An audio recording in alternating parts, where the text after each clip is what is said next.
Hello everyone, welcome back to my channel. In this video, I want to discuss about present perfect continuous tense. Perfect continuous की identification भी मैं बता दी हूँ।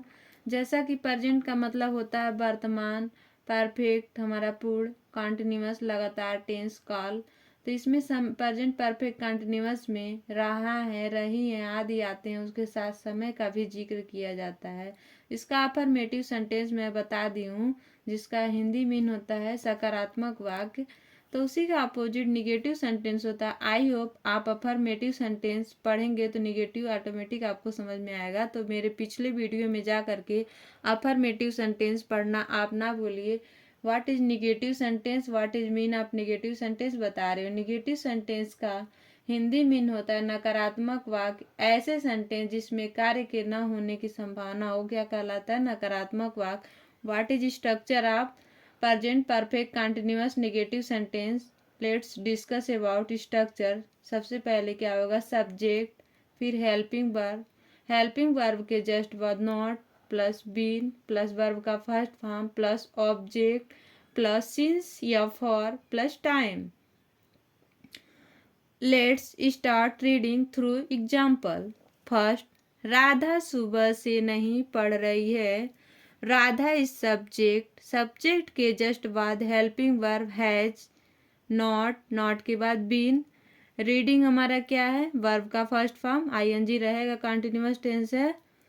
Object के बाद since या फॉर लगेगा, तो यहाँ पे सिंस लगेगा क्योंकि राधा सुबह से नहीं पढ़ रही है। सुबह से एक निश्चित टाइम है तो यहाँ पे सिंस लगेगा। जहाँ निश्चितता का बोध हो वहाँ पे फॉर लगेगा। Since morning.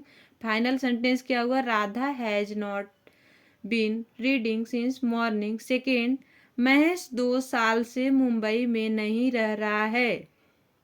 ध्यान से समझिएगा, क्या है? महेश 2 साल से मुंबई में नहीं रह रहा है। तो 2 साल यहाँ टाइम नहीं दिया है कौन से सन से, तो यहाँ पे फार का यूज करेंगे। देखिए, महेश सब्जेक्ट, महेश के जस्ट बाद हैज हेल्पिंग वर्ब के बाद नॉट प्लस बीन, वर्ब का फर्स्ट फॉर्म लिव तो कॉन्टिन्यूअस है लिविंग। इन मुंबई ऑब्जेक्ट है क्या हमारा?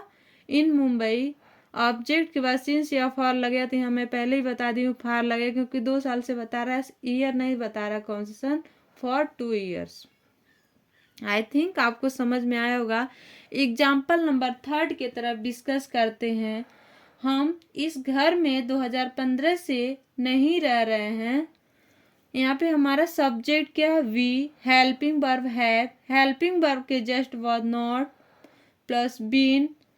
लिविंग हमारा क्या है? वर्ब का फर्स्ट फॉर्म प्लस ऑब्जेक्ट क्या है? In this house since 2015। तो यहाँ पे देख रहे हैं, जो यहाँ पे 2015 लिखा है, निश्चित टाइम की 2015 से इस घर में नहीं रह रहे हैं, तो यहाँ पे सिंस लगेगा। आई थिंक आपको समझ में आएगा। एग्जाम्पल नंबर 4 की तरफ डिस्कस कर रही हूँ। अध्यापक 4 बजे से नहीं पढ़ा रहे हैं। द टीचर सब्जेक्ट के जस्ट बाद हेल्पिंग वर्ब हैज के बाद नॉट प्लस बीन। टीच हमारा वर्ब का फर्स्ट फॉर्म कंटिन्यूअस है, आईएनजी रहेगा टीचिंग। ऑब्जेक्ट क्या है? यहाँ पे ऑब्जेक्ट के बाद क्या रहेगा? सिंस या फॉर, तो यहाँ पे सिंस लगाएंगे क्योंकि अध्यापक 4 बजे से नहीं पढ़ा रहे हैं, तो 4 बजे एक निश्चित टाइम है, सिंस 4 o'clock। फाइनल सेंटेंस क्या हुआ? The teacher has not been teaching since 4 o'clock। Example number 5 की तरफ डिस्कस कर रही हूँ। वह 5 दिन से घूमने नहीं जा रहा है। ही सब्जेक्ट के जस्ट बाद helping verb has, helping verb के बाद नॉट प्लस बीन, वर्ब का फर्स्ट फॉर्म गो, कंटिन्यूअस है तो आईएनजी रहेगा। यहाँ पे क्या है? फॉर ए वॉक हमारा क्या है? ऑब्जेक्ट। फिर बोल रहा है 5 दिन से, यानी नहीं बता रहा है कि सोमवार से या मंगलवार से घूमने नहीं जा रहा, दिन का नहीं जिक्र किया गया है, बस 5 दिन से वैसे ही। तो यहाँ पे हम समय फाइंड नहीं कर पा रहे, अनफाइंड हो जा रहा है, तो यहाँ पे क्या किसका प्रयोग करेंगे? अनिश्चित टाइम होगा तो फॉर 5 days फार का यूज करेंगे। आई थिंक आपको समझ में आया होगा। एग्जाम्पल नंबर 6 की तरफ डिस्कस कर रही हूँ। मैं 1 सप्ताह से उपन्यास नहीं पढ़ रहा हूँ। I subject helping verb have के बाद not plus been, read verb का फर्स्ट फॉर्म कंटिन्यूअस है तो आईएनजी रहेगा यहाँ पे, उसके जस्ट बाद क्या हमारा और नॉवेल ऑब्जेक्ट। मैं एक सप्ताह से क्या नहीं पढ़ रहा हूँ, अगर क्वेश्चन तो यहाँ पे क्या हो, मैं एक सप्ताह से उपन्यास नहीं पढ़ रहा हूँ, तो और नॉवेल हमारा क्या हो गया ऑब्जेक्ट।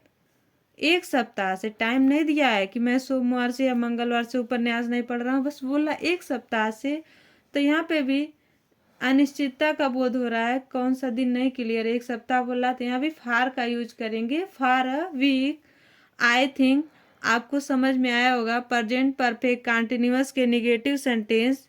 इस तरह से इंटरेस्टिंग वीडियो देखने के लिए आप चैनल को लाइक और सब्सक्राइब करना ना भूलें और बेल आइकन पहले दबाइए जिससे आपको नोटिफिकेशन बराबर मिलता रहे।